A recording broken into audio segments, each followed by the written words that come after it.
দেখতে দেখতে 10টা দিন কিভাবে যেন কেটে গেল। আজ থেকে শুরু হলো আমার জেঠুর কাজ। চলো সেই ব্লগটাই আজকে তোমার সাথে শেয়ার করব। তার আগে ভিডিওটা শুরু করি। তো hello guys, welcome back to my channel. কেমন আছো তোমরা সবাই? আশা করছি ভীষণ ভালো আছো। ভগবানের কাছে প্রার্থনা করি তোমার সবসময় খুব ভালো থেকো। তো চলে এসেছি আজকে আরও একটা নতুন ব্লগ নিয়ে। আজকের ব্লগটা প্রায় শুরু হচ্ছে সকাল 9টা থেকে। তো চলো, প্রথমেই দেখতেই পেলে বাইরের ওয়েদার মোটামুটি ঠিকঠাক আছে। বৃষ্টি হবে কি হবে না সেই নিয়েই সবাই চিন্তা ভাবনা করছে। কারণ আমাদের কাজ ঘরেতে বৃষ্টি হবেই হবে, মানে আমাদের মেনলি আমাদের ফ্যামিলিতে আমাদের কাজ ঘরেতে বৃষ্টি হবেই, এটা একদম জানা কথা। তারপরে আবার এটা এখন আষাঢ় মাস, তো সেটা নিয়ে একটু ভয় হচ্ছে। তো যাই হোক, তো ওখান থেকে চলে আসার পর চলে এলাম। আমার সকালের ওষুধ আছে থাইরয়েডে, সেটাই খেয়ে নিলাম। তোমরা কে কে এই ওষুধটা খাও অবশ্যই জানাবে। আর তোমাদের কাদের কাদের থাইরয়েড আছে, মানে মোটা হওয়ার বা রোগা হওয়ার কোনটা আছে সেটাও জানিও।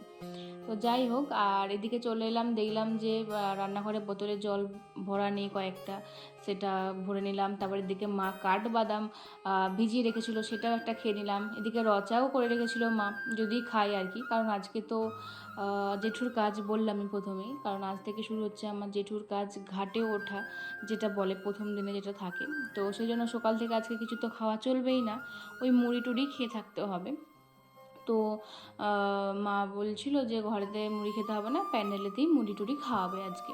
তো ঠিক আছে, তো আমি এদিকে জল টলগুলো ভরে নিলাম, নিয়ে ভালো করে সব জায়গাতে রেখে দিলাম। মায়ের ওই তামার বোতলে মা জল খায় সেটাও রেখে দিলাম, আর একটা বোতল ফ্রিজে ঢুকিয়ে রাখলাম ওই জল মিশিয়ে খেতে, যাতে খেতে পারি আর কি, ঠান্ডা গরম জল মিশিয়ে।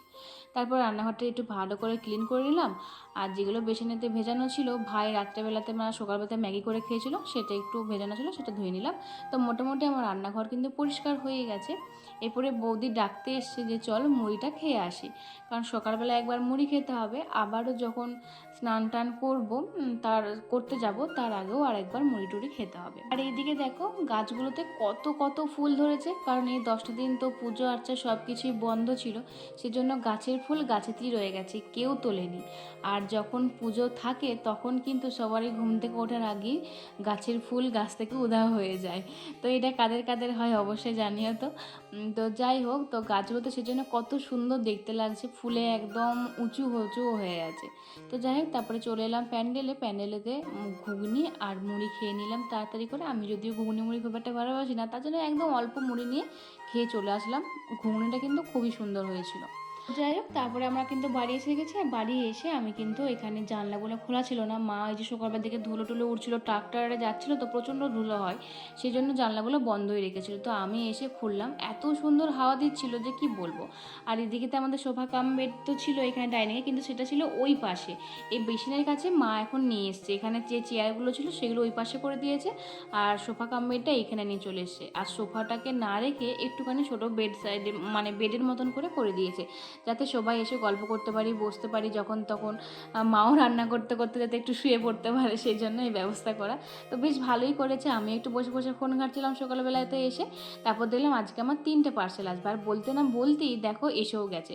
তবে আমি তো টাকা নিয়ে এসেছিলাম, কিন্তু দাদা বললো যে প্রিপেড করা আছে। তো আমি ভালো করে বললাম যে ভালো করে চেক করে দেখো তো, প্রিপেড তো করা নেই, আমি তো প্রিপেড কিছু করিনি। বললো না গো, প্রিপেড করাই আছে। তারপরে আমার ভাবলাম যে এটা হয়তো বা দিদিদের মধ্যে কেউ হয়তো অর্ডার দিয়েছিল মায়ের জন্য একটা সুন্দর বেডশিট, যেটা তোমার সাথে আমি পরে শেয়ার করে দেবো। আর তারপরে আমি ওখান থেকে ওই জামা কাপড়গুলো যেগুলো শুকিয়েছিল সেগুলো একটু কোচ করে ওখানে দিয়ে রেখে দিলাম। তারপরে আমি জানলাগুলো একটুখানি বন্ধ করে দিলাম হালকা করে, তারপরে চলে আসলাম। এসে এখানে ভাই এনেছিল আইসক্রিম, এত সুন্দর এই আইসক্রিমগুলো। কুলফি আইসক্রিমটা আমি যখন খাবো তখন দেখাবো, এখন তো ওটা খাইনি, আমি কোনোদিনই খাইনি ওই কুলফি আইসক্রিমটা। তবে এইগুলো তো খেয়েছি, এই কর্নেটোগুলো আমার খুবই ভালো লাগে, তাও আবার চকলেটের। তো এটাই নিয়ে চলে আসলাম, কারণ আজকে সারাদিন এইসবই খেতে হবে, এগুলো খেয়েই পেটটা ভরিয়ে রাখতে হবে। তো আইসক্রিম খেতে তো এই গরমকালেতে বেশ ভালোই লাগছিলো, আর এই আইসক্রিমটা অপূর্ব খেতে ছিল। তো এটাই খেয়ে নিলাম বসে বসে। আর সব থেকে ভালো লাগে এই লাস্টের পোর্শনটা, এটা কামড়িয়ে কামড়িয়ে খেতে এত ভালো লাগে। কার কার ভালো লাগে অবশ্যই কিন্তু কমেন্টে জানিও। তবে আমার সব থেকে প্রিয় আইসক্রিম হচ্ছে বাটারস্কচ, এই ফ্লেভারটা আমার সব থেকে ভালো লাগে। আর তোমাদের কি ভালো লাগে, চকলেট নাকি বাটারস্কচ? অবশ্যই কমেন্ট করো। আর এদিকে আমি তারপর চলে এলাম, মা তো দেখতেই পেলে আজকে মানে ঘর ঝাড় দিয়ে দিয়েছে। মা বললো আজকে যেহেতু রান্নার নেই, পুজোও নেই, তো আমি ঝাড়পাট দিয়ে দিচ্ছি। তো মা ঝাড় দিয়ে দিয়েছে আর আমি গোটা ঘরটা কিন্তু সুন্দর করে মুছে নিয়েছি। তোমরা দেখতে পেলে, আর সেরকমভাবে ভিডিও করা হয়নি, পুরোটা মুছে নিয়েছি কারণ ওইভাবে আর মোছা ভিডিও করতে ইচ্ছে করছিল না, তার জন্য একটুখানি দেখিয়ে দিলাম। আমি এদিকে মোছামুছি করছিলাম আর এদিকে মা করছিল রান্নাঘরটা পুরো কেরোসিন তেল দিয়ে ক্লিন করছিল। মানে এত তেল চিটচিট করছিল সব, এই সব কিছু সব মা আছে ক্লিন করছে। দেখো কত সুন্দর পরিষ্কার লাগছে আর চকচক করছে। তো মোটামুটি আমাদের কিন্তু ঘর দোয়ার সব কিছু ক্লিন হয়ে গেছে, কারণ দিদিরা আসবে, সানা ডোডো সবাই আসবে, সেজন্য ক্লিন করে নিয়েছে, সব কিছু কাচাকুচি করে নিয়েছে। আর তারপরে সব কিছু করার পর আমি কিন্তু একটু শুয়েও পড়েছিলাম। আর মুখেতে আমার প্রচুর ব্রণ বেরিয়ে গেছে, জানি না কেন বেরিয়েছে। তো যাই হোক, এখন ঘড়িতে বাজে প্রায় 3টে। আমি একটুখানি শুয়ে ঘুমিয়ে পড়েছিলাম, মাও একটুখানি শুয়েছিল। তারপর ভাবলাম যে এরপরে উঠে ড্রেসটা একটু চেঞ্জ করে নিই, কারণ এই ড্রেস পরে তো আমি পুকুরেতে বা ঘাটে যাই বলো না কেন আমি স্নান টান করতে পারবো না, কারণ আমি পুকুরে বা ঘাটে স্নান করতে প্রচণ্ড ভয় পাই। তার উপরে আবার ডুব দিতে হবে, তো আমি তো মানে কি করব না করবো বুঝতেই পারছিলাম না। তো তারপরে যাই হোক, আমি কিন্তু জামাটা মানে নাইটিটা চেঞ্জ করে নিয়েছি, ওগুলো কোচালে রেখে দিয়েছি আর এইগুলো এখন পরে নেবো। এগুলো পরেই আমি ঘাটে স্নান টান করে নেবো। তবে যাওয়ার আগে আমি আরও একবার মুড়িটা খেয়ে নিচ্ছি, কারণ খিদে পাচ্ছিলো। ওই তো দুটিখানি সকালে মুড়ি খেয়েছিলাম, তারপরে একটু না খেলে পেটটা কেমন কেমন করছিল। তো আমি ভাই মা সবাই মিলে মুড়ি খেয়ে নিয়েছি। তারপরে আবারও একটুখানি শুয়ে বসেছিলাম। তারপরে ঘড়িতে ওই 5টার মতন যখন বাজে, তখন কিন্তু আমি বৌদি সবাই আমরা বৌদিরা এসে নখ টোক কেটে একটু স্নান টান করে নিলাম। সেগুলো আর তো ভিডিও করিনি, কারণ ভিডিও করার কোনো রকম না ইচ্ছে ছিল না, কিন্তু কি করব বলো, তোমার সাথে তো আমি সব কিছু যেহেতু শেয়ার করি, সেজন্য অল্প করে সব কিছু শেয়ার করছি, না হলে তো আমি কোনো ভ্লগই এখন শেয়ার করতে পারবো না। আর সেরকমভাবে আমি ইনভলভ মানে এখন আমি অ্যাক্টিভও নই ফেসবুকে, দিয়ে কোনো পোস্টও করতে পারছি না, সেজন্য একটু একটু করে আমি ভ্লগগুলো করে রেখেছিলাম যাতে তোমাদের সাথে আমি অল্প অল্প করে শেয়ার করি। তো দেখো স্নান টান করে তো আমরা বসে পড়েছিলাম, মামা বাড়ি থেকে তো যে জামাগুলো দিয়েছিল সেগুলো সব পরেও নিয়েছি, কিন্তু তারপরেই কিন্তু হঠাৎ করে ঝড় উঠে গেছিলো, প্রচণ্ড হাওয়া দিচ্ছিলো, ঝড় দিচ্ছিলো, কিন্তু ভালো লাগছিল, সবার সাথে বসে বসে গল্প করছিলাম, থাকছিলাম।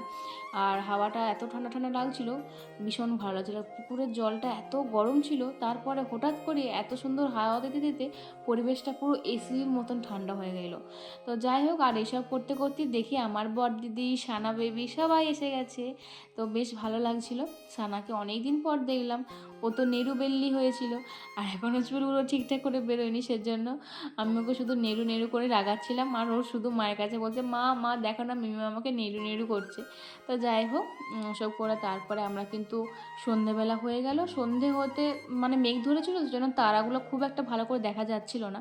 তারা না দেখা গেলে আমাদের তো ঘর ঢোকা চলে না, সেজন্য কোথাও যেতে পারছিলাম না। তো তারপরে একটুখানি ওই যে সন্ধ্যা তারাটা ওঠে ওটাকে দেখিয়ে তারপরে মশাল জ্বালিয়ে আমরা কিন্তু যাচ্ছিলাম। আর আমার দিদি ভীষণই কাঁদছিল, দিদি বলতে জেঠুর মেয়ে মালা দিদি ভীষণ কাঁদছিল, সেটা দেখি ভীষণ কান্না পান্না পাচ্ছিল, কারণ আমরা বুঝি এই কষ্টটা কিসের হয়। আর ওই যে জেঠু, ওটা এসেছিলো খুবই ঘর, আমিও ভীষণ ইমোশনাল হয়ে গেছিলাম সবারই কান্না দেখে। তো কি আর করা যাবে, মেনে নিতে হবে, যা হচ্ছে সব কিছু মেনে নিয়ে এগিয়ে যেতে হবে আমাদের। আমার মাও প্রচণ্ড কাঁদছিল। তো যাই হোক, ওখান থেকে তারপর আমি চলে এসেছিলাম, ওখানে আমি বেশিক্ষণ থাকতে পারিনি, ওখানে যা যে নিয়ম ছিল সেসব করে তারপরে ওখানে প্রসাদ খেয়ে চলে এসেছিলাম বাড়ি।